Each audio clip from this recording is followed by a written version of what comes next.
Hello everyone, this is Malika and Audrey and welcome back to episode 3 of Let's Unwind.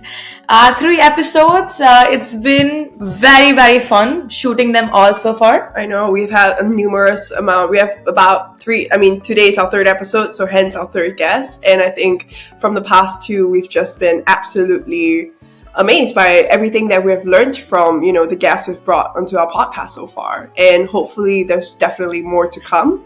And you'll see as well in the upcoming weeks.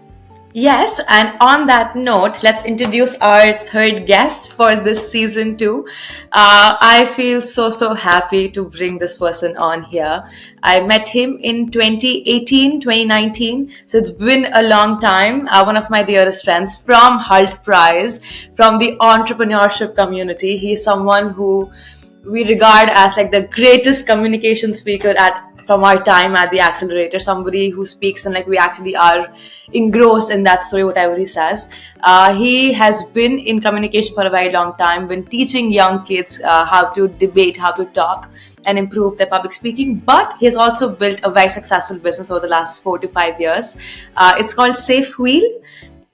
He's been an entrepreneur through and through, and for me it's so fascinating because when I first saw him, his idea was more of like having a 3-wheel scooter to like remote areas of Bangladesh to like help with first aid and revolutionize the entire health sector.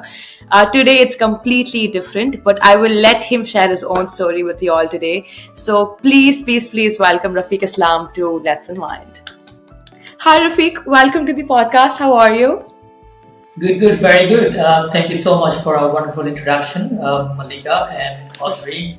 Thank you so much for inviting me. Good to see you too. You feel excited? We're very excited for you to be here as well.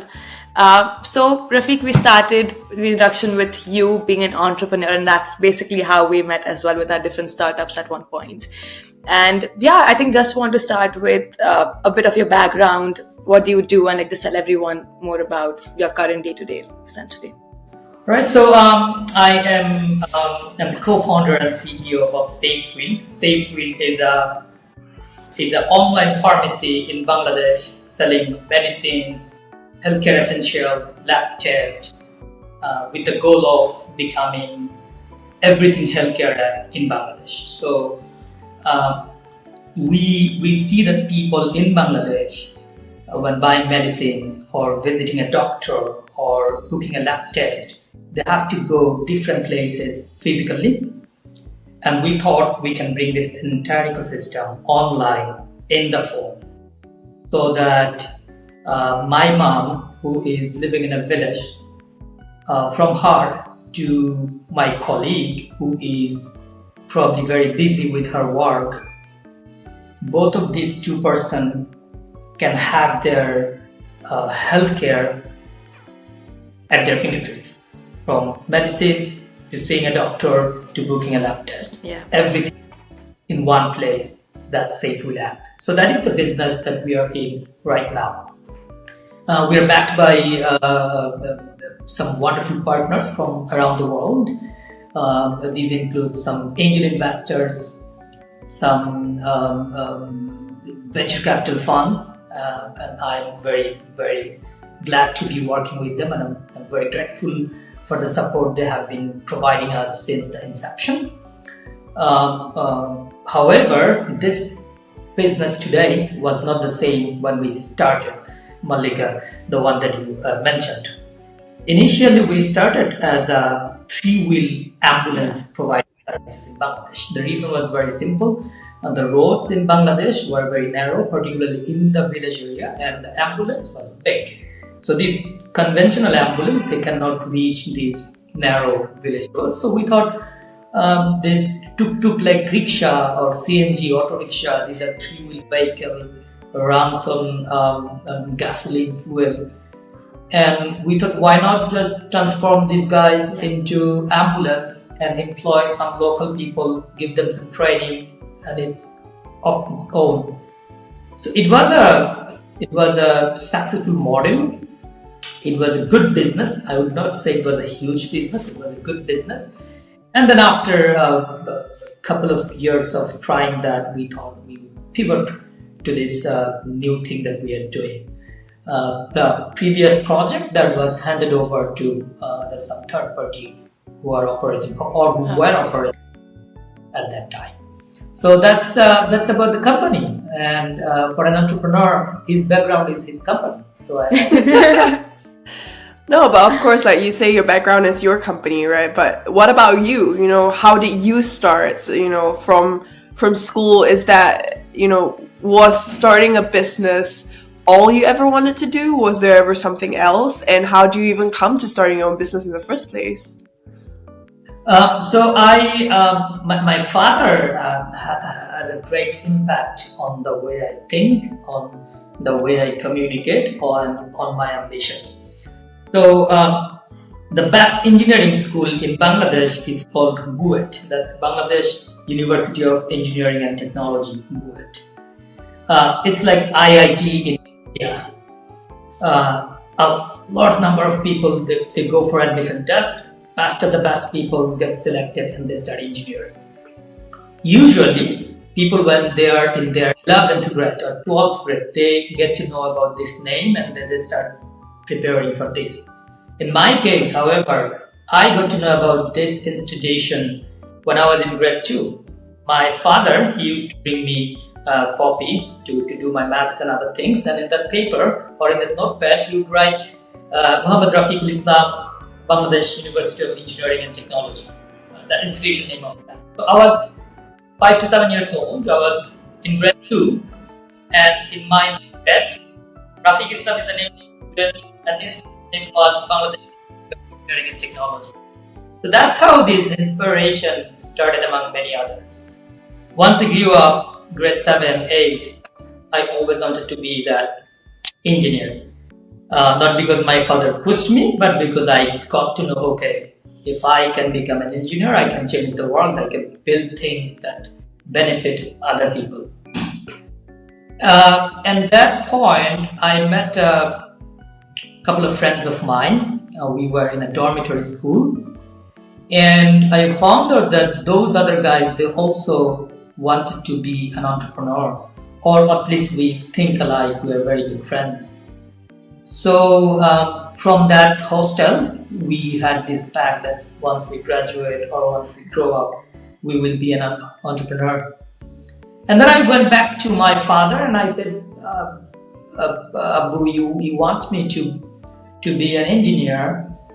I also wanted to be an engineer. How about instead of becoming an engineer, I employ engineers? I want to be an entrepreneur.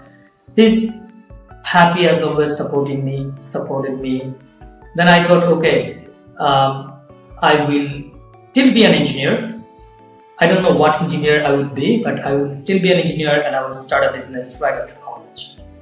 But grade 11, 12, I started discovering that I communicate very well. I can sell things, I can convince people. And then the friends by me and the people who mentored me, they instill this sense of self-understanding. I should study business because I can convince people. So since I can convince people, if I learn the framework and if I go to business school, make some networking, I can probably build a team that required to start an entrepreneurship journey. So that was how from very young age to the transformation. And finally, when I was in third year, this Hull Prize happened, and that's when we institutionally started the journey of entrepreneurship. It's very, very cool, Rafiq. And I think you mentioned that at a very, very early age, at a very, very early age, you met with like these group of like people and made a pact about becoming an entrepreneur. And we talked a lot about this like on our previous episodes as well, about like how connecting with the right people is the key to success, like in today's world. And it's always been like that. Was it a subconscious choice to like be around similar people, have a similar mindset, or just happened that you connect with people who were just all towards a certain goal of like becoming successful in a certain space? So I'm assuming you are asking about the role of people who basically helps us prepare our thought process. Is that And so? of course, and also like you subconsciously like choose people that you hang out with, or like have you from an early age been blessed enough to be surrounded by people who are with a similar mind space as you No, are? I would not say that. I wish I were that smart that I could literally, make friends who would be very smarter than me or something like that. But friendship happens. It's very No, subconscious. of course. So I met these friends of mine with whom I'm doing business. They were the smartest kid in the school, and for some reason we did activities at that time that we complemented each other. So somehow it happened. However, I would advise young people, not necessarily in your secondary school, but at university, to be surrounded by people who are smarter than you. It's always wiser to be the dumbest person in the room than to be the smartest person in the room. And we have this tendency when you start college, you think like you have to always speak up, you have to always, prove yourself, things like that.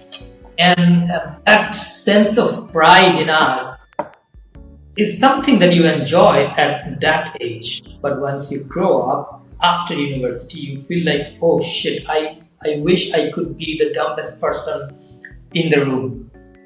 That does not necessarily mean I will be a stupid by choice. No, I will not be a dumb by choice. That means I am the person I am, but I will surround myself with people who are smarter than me, from whom I can learn things.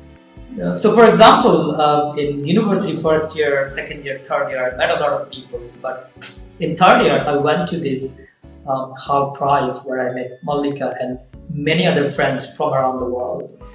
And that was, I think Malika would also agree, there were people doing crazy things. There were people speaking wonderfully, doing amazing things. Do you remember these phonic guys? They built an app literally in one night.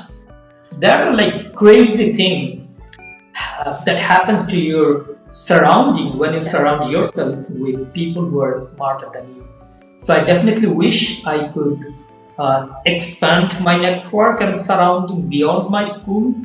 I wish I could, I could mix myself up with people from other background, not just within my business school, from engineering school, from many other culture and many other educational background. That would definitely make me a smarter version of than the person I am today.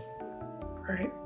I mean, it sounds like you've had one hell of a journey, if I must say.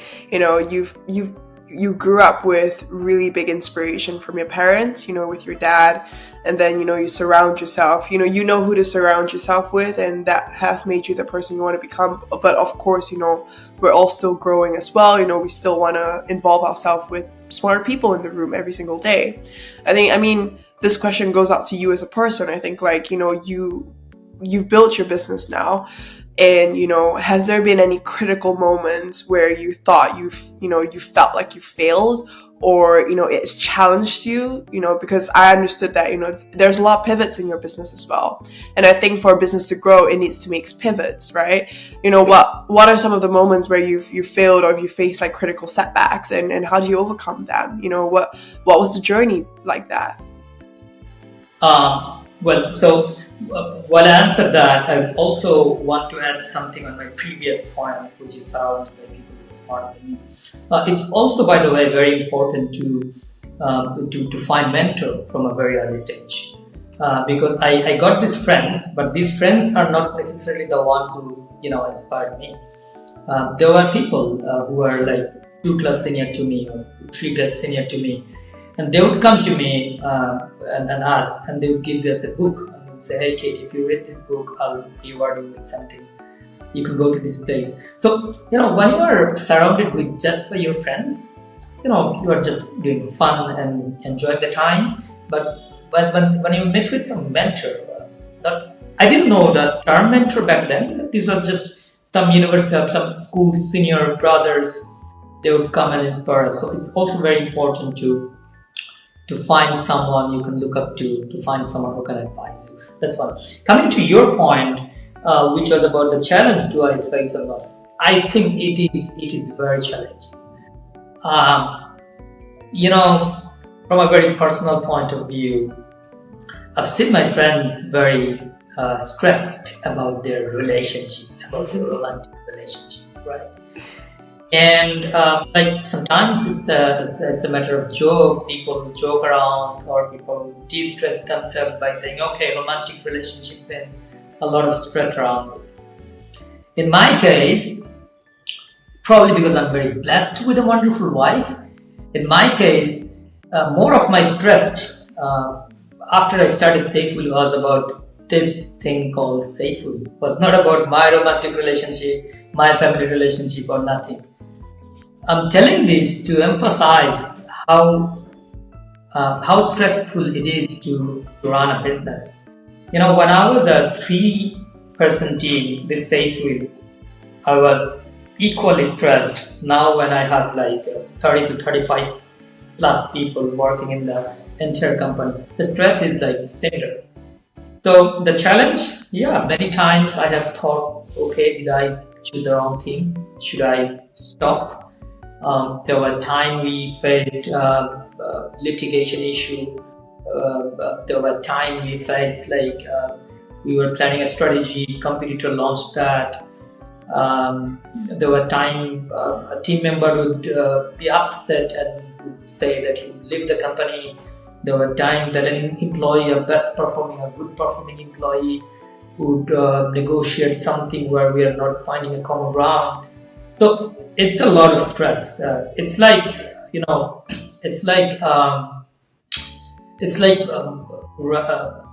trekking a mountain. It's like you're up on the next floor. You feel like, okay, you accomplished something, you're fine, and then next moment you see there is another fuck up that you just made. So it's a lot of crazy thing that happens. Of course there were a lot of challenges moment. Still it is, and it's a continuous problem. It's a continuous journey, and I don't mind going to that challenge.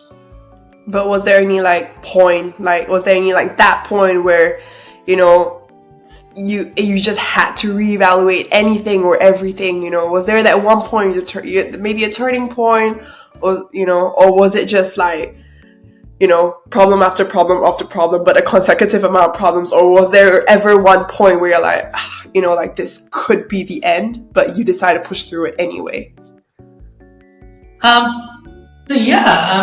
There was. For example, when COVID started, right, that was also the point when we pivoted. There was a time we had no idea what to do. We came to the office every day. We didn't know what to do. Went back, very frustrated. There was time like this. There was time when the business was going very good and we were very excited. Things are very good. That's I don't want to mention any specific case that I would mark as the best moment or as the worst moment. I think it's just in between. And this is what I think is true for every entrepreneur, whether you are a 1%, whether you are a 100% business or a 1,000% business. But how do you push through all of those challenges? Is it like a mindset that you change and you're like, I'm going to get through this with my team? Or is it like that belief in your vision as to why you started Safewheel that makes you want to keep going? I would not say I always push through. Sometimes I get frustrated. I don't see any hope. Yeah. But at the end of the journey, it's the purpose that is very important. Why do you want to do it? Do you want to make other people happy? Do you want other people to say that, hey, he is a successful entrepreneur? If that is your purpose, most likely you will not go through this. If your purpose is mission oriented, be it the company mission, be it your personal mission that you want to create a great value, I think that is what keeps you going. Now, this particular thing is an unclear statement. What is finding the purpose? What is finding the mission? I think it's also, keep growing with days passing by. It's more likely at day one, you don't necessarily discover the purpose of your business or the mission of your business. It's a continuous process. And I think if you just are true to yourself that you want to be entrepreneur just because of you, not to impress anyone, and there are people whom you want to impress is your customers, I think these two are enough to motivate you to keep going. So you should impress yourself, you should impress your customers.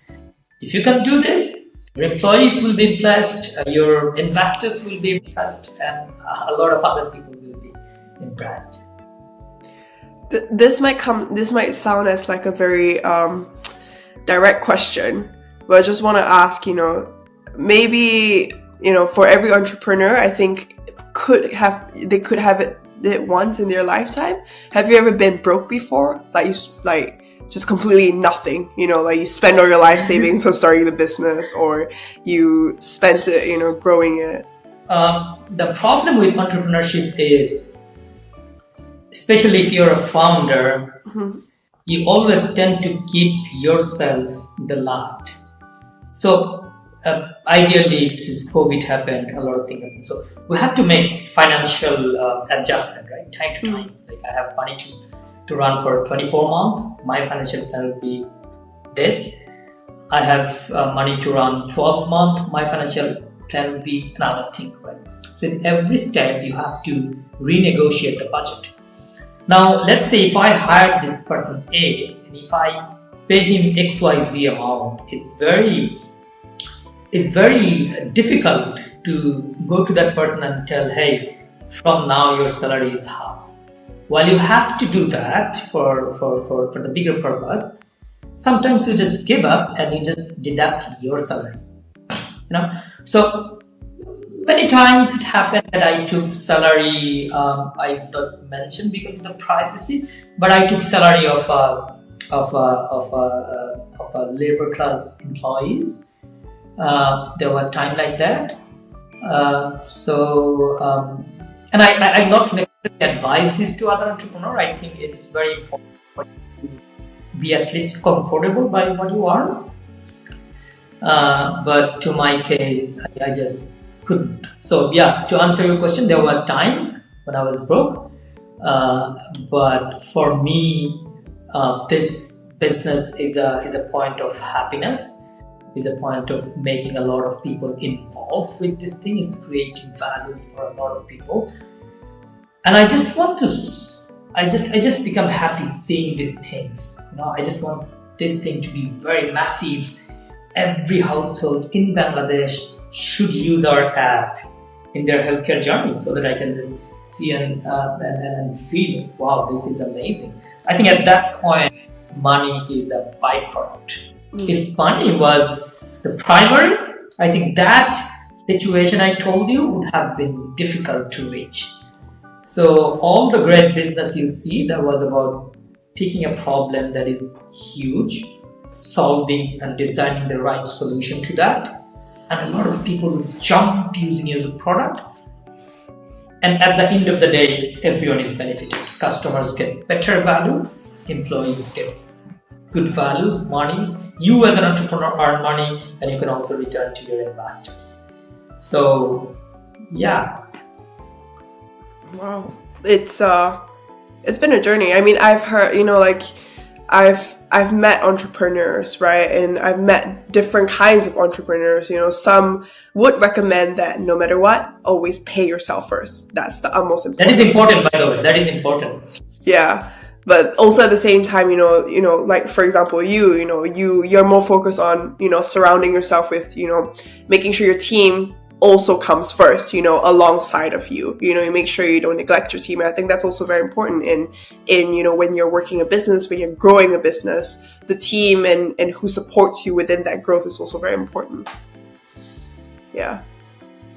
No, 100%. And I think when you talk about your own journey, like people understand how difficult it is to become an entrepreneur, and we glamorize it so much these days in terms of I think a lot of attention is given to people quitting their jobs to just starting something.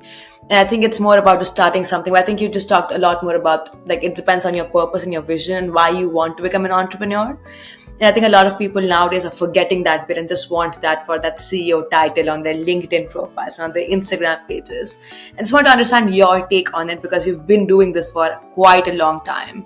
And there's so many up and coming entrepreneurs nowadays. So I just want to understand, like, what is your viewpoint on this, but like people's mindset these So, days?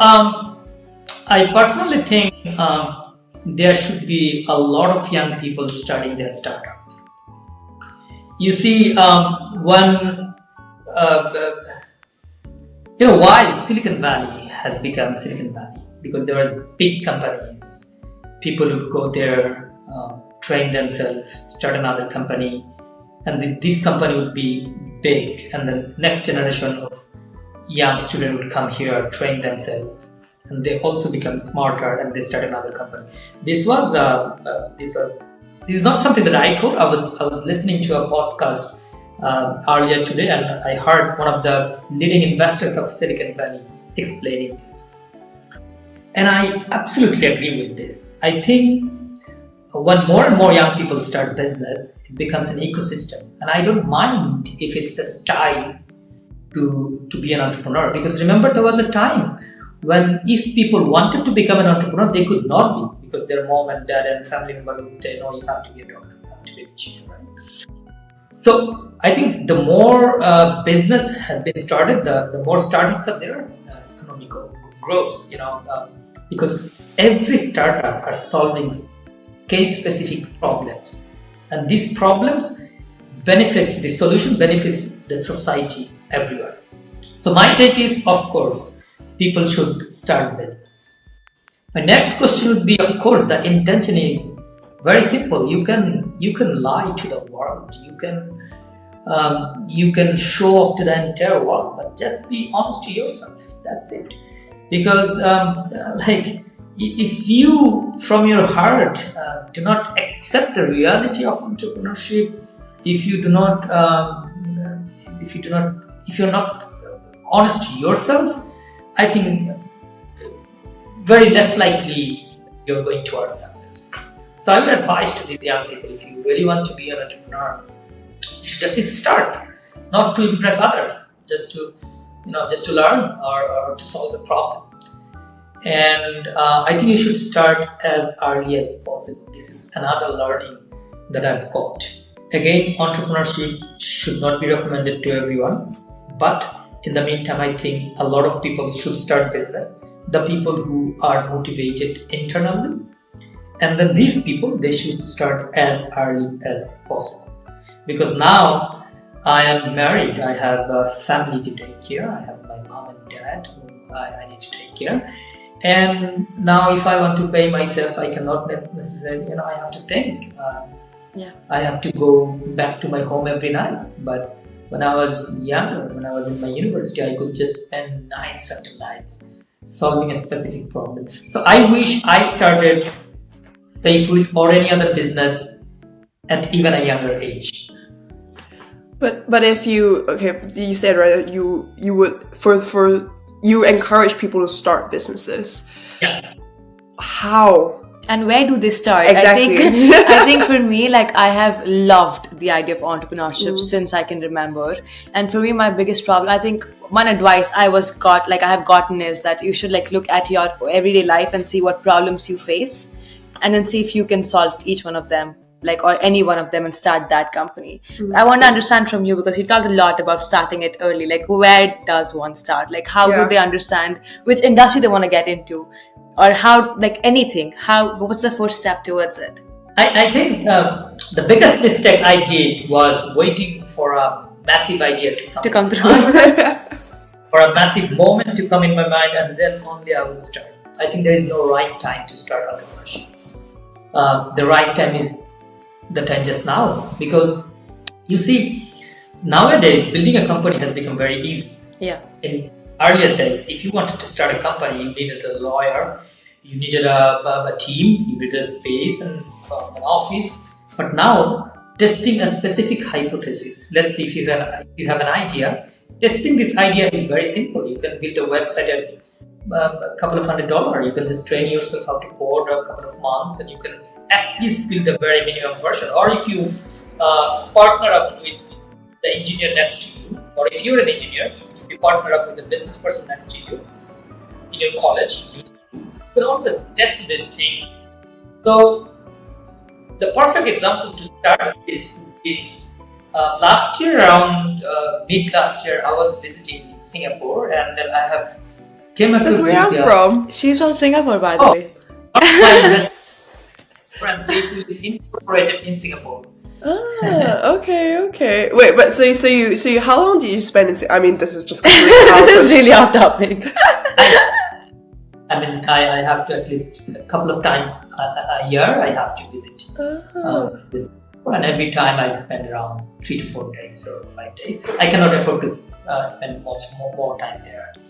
So coming back to my point, I met this kid who was like 17 years old or 18 years old, and he wanted to travel. He was from Netherlands, and he wanted to travel Asia. He went to his dad, and his dad says, "Okay, you are 18, you can travel, but I cannot give you money." That guy trained himself to be a programmer, a software programmer, and then he said that there are some limited edition of Nike or Adidas shoes. Whenever these shoes are in the market, there are a group of resellers who buy this so that they can resell this in an upper price. Yeah. What this guy did is he built a program. That program let those resellers buy these shoes whenever they are live. So you don't have to wait for refresh your web page and see when Nike release its next limited edition shoes. All you have to do is you give his software a command that, hey, buy 10 pair of shoes for me whenever these are live. And then he goes to market and sells this program to these resellers. He has some money, he's traveling the world. I've told you, do you know what you are doing? He says, I'm earning money, I just need some money to travel. That kid doesn't even know he already has started a business and proven the hypothesis. If he could scale it, make a team, it's very easy for him to even get investment and to scale not necessarily this service, but a lot of other services like this, right? Concert ticket. If you started like this, you could expand to selling concert ticket, selling bus ticket, or any tickets. There's a limited edition. So the right answer is, whenever you see some sort of problem, you should at least try to solve it. To solve that, you don't necessarily have to start a company. That young little kid did not start a company, right? You can always test this. You can build a program. You can make a website. For example, you two started this podcast, right? If you wanted a podcast to start, if you wanted, okay, I need BBC level studio, I need good camera, it would take years for you to start. But you can also start the same thing with just your phone, and you can easily teach yourself how to edit, and you just start. Yeah. So whoever and whenever someone wants to start a business or wants to start a startup, I think whatever idea you have in your mind, you should just build the very minimum ugly version of that product, and then with that you should go to people and say, hey, I built this. Are you impressed? Do you think it should work? And then people will tell you, hey, build this, build that, build that. So you should not wait for the right time. You should not wait for the right opportunity. I absolutely actually love that. I think people get very scared. They want to become an entrepreneur, but they become scared with the idea of having a company, having a startup all of a sudden, because it brings responsibilities and stress, as you said. But if you treat it as a passion project, just like try out like a simple idea, like that would not seem as scary to you, and it's more like if it fails, like I'm fine with it. Like I'm just like go on to the next one. Yeah. I think that's a major problem we all face in today's world. I think that's exactly what happened to Malika and I when we started this podcast as well. Like when we first discussed this, we were like, it was a 2-hour call. We did the logo up in like one, and we were like, okay, we're just gonna start it, right? Yeah. We started from filming ourselves with a phone and AirPods in our bedrooms. We started this podcast in our bedrooms as well. So I think, like what you said, right? It's not about waiting for that big moment. It's just, you got this idea, you know what you want, you have the resources with, the power of social media and the technology that we have today. Just do it, just do it. And then you learn while you're doing it. I think a lot of people fail to see that sometimes. A lot of people are just waiting for that big idea or that big opportunity for them to launch it. And I also feel like knowing someone like me, like I would have like 10,000 ideas in like a month, and I would talk about them with 3 people. And if 2 people tell me like it's nonsense, I would not really work. Like I would stop thinking about it.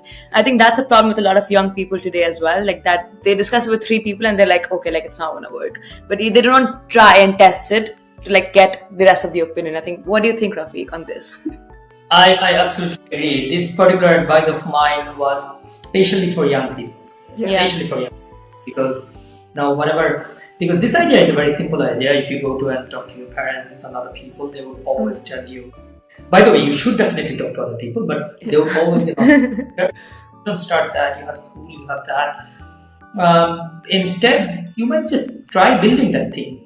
Once you have an idea, you should definitely speak to people so that these people can, give you feedback. And once you get this feedback, you can build something, go back, just try it. You don't have to build a company, nothing. It can be a side project. You can do it in your school library, you can do it at your college after class with a friend. So I think it's very important to start, because these days there are so many people trying to be an entrepreneur. There are so many ideas that just idea is nothing, literally nothing if you cannot execute something. 100%. So big idea, no execution, nobody cares. Small idea, good execution. This small idea become a bigger idea because you iterate, you build another version. So you build a product, you go and you say, hey Malika, do I build this? What do you think so? And you say, okay, now I think we have experience in podcast. Rafiq, can you also add, can you make it a better sound quality? I come back, I make the software so that you can edit this sound quality, right? The next day I also show you, and now you say, okay, I want an option where I can add filter and I can add background. I come back, I add background feature on my software. The next day I go to another user, he tells me something else. Now I started this thing just as a recording company, for example, but this idea of adding filters, this idea of adding voice editing option and everything was not mine. It was yours. It was another customer's. So this is how greater business operate. Start with something small or something stupid, something very ugly. They go to customer. Then it's customer's job. You'd be surprised how crazy and how wonderful ideas people have around you. So your customer always will tell you, build that.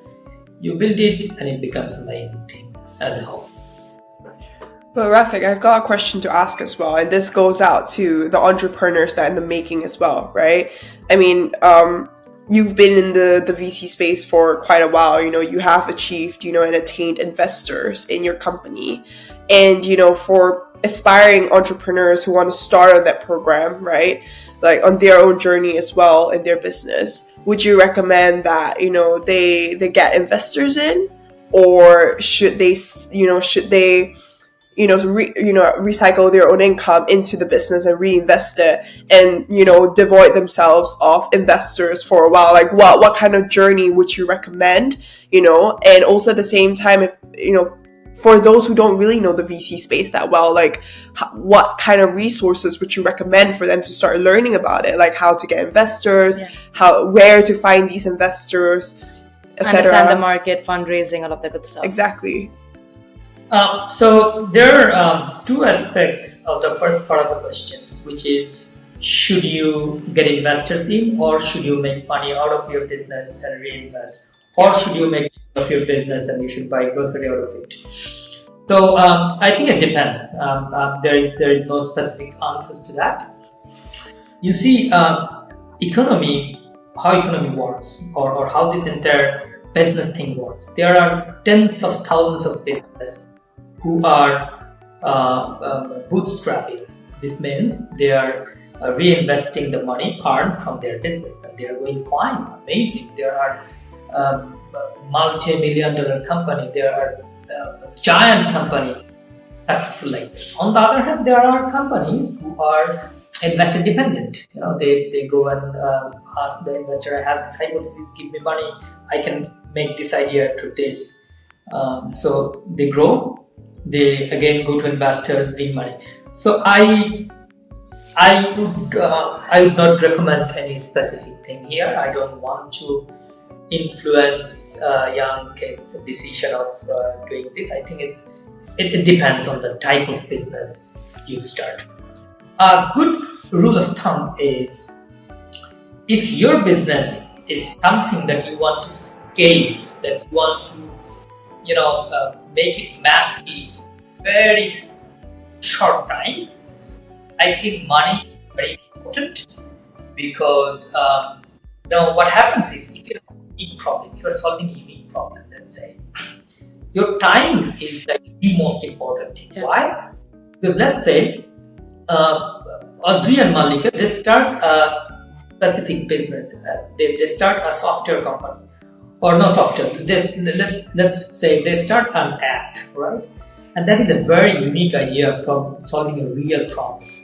And then you two are thinking that you will be a giant company, but you are going very slow. You are building this thing, and you are waiting for customers to come in, give you money. Once you have a couple of customers, you again reinvest, and it's taking you years, right? The problem is, if the story was up until this point, you could wait with this, right? You could gradually build this. The problem is, there would be some times when I would see your app, right? And then imagine if I have money. Let's say I have money, or I know an investor. What I would do is, I would just build what you built in 1 year. I would build this in 2 months. I would go to investor, I would bring their money, and I would just make it massive in 6 months, what you can never achieve in 3 years. And then I will just kick you out of the market. So this is the confusion. If you're certain that it's a big problem, you want to scale really, really fast, I think you should go for external investors. But if you think you don't necessarily need to make it, if you think it's automatically a competitor-proof business, you not necessarily need external money, or not necessarily go fast. So for startup, it's very important to grow very fast. Or I can write it down, if your idea is excellent, there will always be someone else with more money executing what you are executing at a faster scale. So the idea is to kill the market, like to capture the entire market as soon as possible. And that's where external money is required. Sorry, I'm taking more time. Next phase of your question was how to get these investors interested, and to be more specific, where to start, right? I think young people, or people at our age, or people younger, I think you spend a lot of time on social media, on browsing, maybe your favorite movie shows, or maybe just scrolling through. It's good, I get it. You should do it. You should feel good. But I think we should also, speaking to our audience, the young audience, you should also invest sometimes on learning. If you want to be an entrepreneur, you should learn how this thing works. You should probably read some blogs, some not from the random person who never started a business. Not necessarily. You should learn from people who started a business. The best and the easiest online resource to learn about investment raising and the process of startup is Y Combinator Startup, Y Combinator website. You go to their website, they have a list of blogs, you can just read it.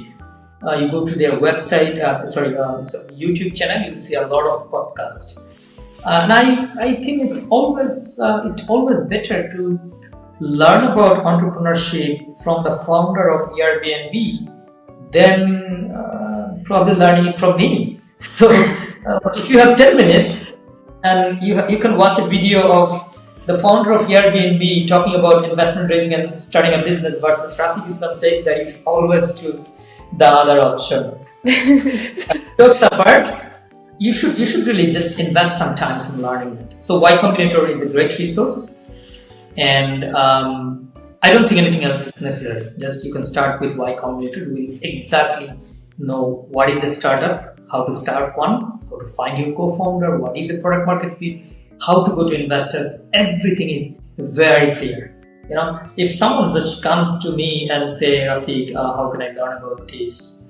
If I'm not like coaching himself or if he's not in touch with me, I would always say, go to Y Combinator. If that person comes another week and asks me, I would say, did you go to the Y Combinator website? How many blogs you read or how many YouTube podcasts have you heard? That is a great resource. Did you learn from Y Combinator? Yeah, I definitely. I still learn from Y Combinator. My journey was a mix of many things. As I told you, I had mentors. I had some other resource. I used to read a lot of autobiography. So everything together just taught me these things. I am still learning, of course. I am, what people are doing, their skill. I'm just starting. So I think it's very important to keep learning. Rafiq, you mentioned somewhere that you like if you cannot coach someone, then you recommend watching Y Combinator regardless of it. So like what do you do with your additional time? Do you then also like coach people apart from Safewheel? Or like is that what you plan to do like forward with more of your time?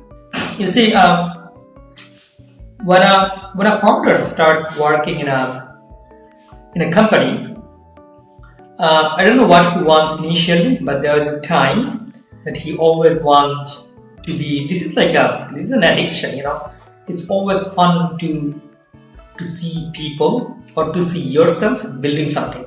So once you have built something at a certain level, now you always try to help other startups, other founders starting their business. And I think it's not just true for myself. I think majority of the founder I know, they are like addicted to helping other people.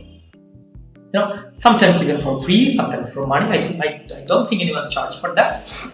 So in my additional time, I also try to discover that young kid who has an idea and who wants to learn. I want to teach that guy. There are some people who want to tell better story to their investor. I teach them or I try to help them. So far I have helped many, I cannot remember the number, but many founders from around the world, from a young student to 45 years old executive who want to quit and start his business and want to raise money. I have helped them. So in my additional time, I just want to surround myself with smart people, and I think those people who are studying business in different part of the world are always smart. You can always learn something from them. So my additional time, along with teaching myself, along with learning new skill, I also advise other startup founder, and to earn some extra bucks, sometimes I do consultancy and some other professional service providing. So that's what broadly I do. This might come as a very straightforward question as well again, but would you consider yourself successful right now? I would not say I am successful, but I would say I'm very happy. I'm satisfied. I'm not satisfied. I'm very happy. You're not satisfied? No, I'm not satisfied. I dream to build even bigger things, and I want to build big things, massive things. But I'm happy. I think it's very important not to be satisfied, but to be happy. Remember, not to be satisfied does not mean being frustrated, does not mean hating yourself. Being happy for what you achieved, I think at my age, what I thought from the opportunity I got, what we have built here is amazing. We've got an amazing team. There are people who, literally everyone in Safewheel has a better job offer by salary, a better job offer. No one is leaving Safewheel even if we cannot pay them better salary, because they love the mission. It's just amazing. I cannot express this. There is a married guy in my team who got married like 4 months ago, and he like calls me at 2 a.m. at the night, 2:30 a.m. at the night, and say, Bhai means brother. Rafiq, can you do that? Rafiq, can we do this? And it's just inspiring, right? So I think you need to see the entire picture and you need to be very, very happy. But in the meantime, you should not be satisfied, because if you're satisfied, more likely you're sleeping and you'll be thinking that, okay, I own the entire world. So we have to do a lot of things, right? Like there's a fraction of the entire market that we just captured. We need to do more and more things. Of course. So I'm not satisfied, but I'm very happy. So I don't know if I'm successful or not. To me, I am, yes. I'm not successful every day. I feel genuinely know it from inside that I am very successful internally.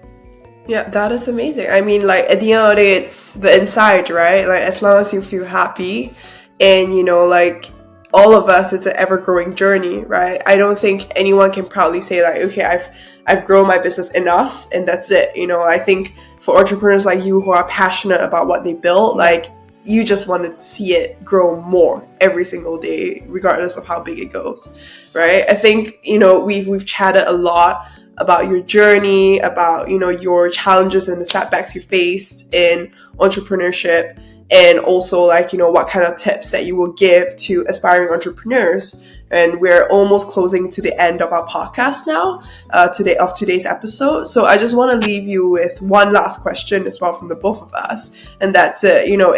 If you could give one advice to entrepreneurs who want to be successful, or anyone actually who's growing something for themselves, be it in any way, it can be starting a business or just doing something for themselves to be successful and to achieve the happiness that you dearly speak of. What's one advice you could give them to achieve that? I think you should always learning, and you should just start whenever an idea or anything comes in your mind without thinking the aftermath in a small scale. And then please surround yourself with people who inspire you, who uplift you.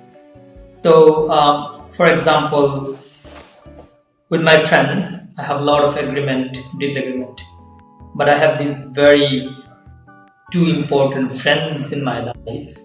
I would say three, outside my co-founders, because co-founders, we are always like friends and working. There are like Ismail, another one is Asif, another one is Majhar. These three person, they would always uplift me. They would always, appreciate the good things in me. If I do anything wrong, they would come to me and say, you can fix this. Now, these are the people who make me feel like I am a very capable person. So from internally, I'm very confident, I know. But these are the people who just, uplift me. So I think it's very important to have people like this. And it's not necessarily applicable for the young person, but I think in your family, it's also important to have someone. In my case, my wife, I was talking to you before this recording, that it is a blessing. So what happens with family is we often take it for granted. Yeah. It can be your mom or dad 100%. Or your partner becoming very, because all of the other people, your colleagues, friends, they do not directly get affected by your busy schedule or by your stress and everything. But your partner, your family member, they directly get affected by it. So I think that is also very important. I'm very glad that I got a partner. I got my wife who supports me and everything. She's like, even in this recording, I wish she was here in Bangladesh. She would she would put me all these skincare essentials that I have never heard of before I was married. And then she would, she would dress me up. She would inspire me. It just magic. You just can work more when you have a person like that in your circle. So I think it's very important. To summarize the advice, the first one I told is start as soon as possible. Number 2 was learn very fast and learn very fast, and also fail early. Don't kill years after years on one thing. Fail very early if you fail, and then surround yourself with people who uplift you. I have also gave reference of my friends. And lastly, find someone in your family who gives you that support system. In my case, because I'm married to the most wonderful person in the world who is very supportive. Maybe if you're not married, it can be your mother. It can be. By the way, if you are married, still it is your mother and father, but that's a different equation, right? My father is still the most supportive person in the world. But I'm sure there is someone in your family whom you can connect with. It can be your sibling, it can be your father, mother, it can be your spouses. Have someone who supports you. And do not just blindly expect that person to support you. Please communicate with that person that this is how you think.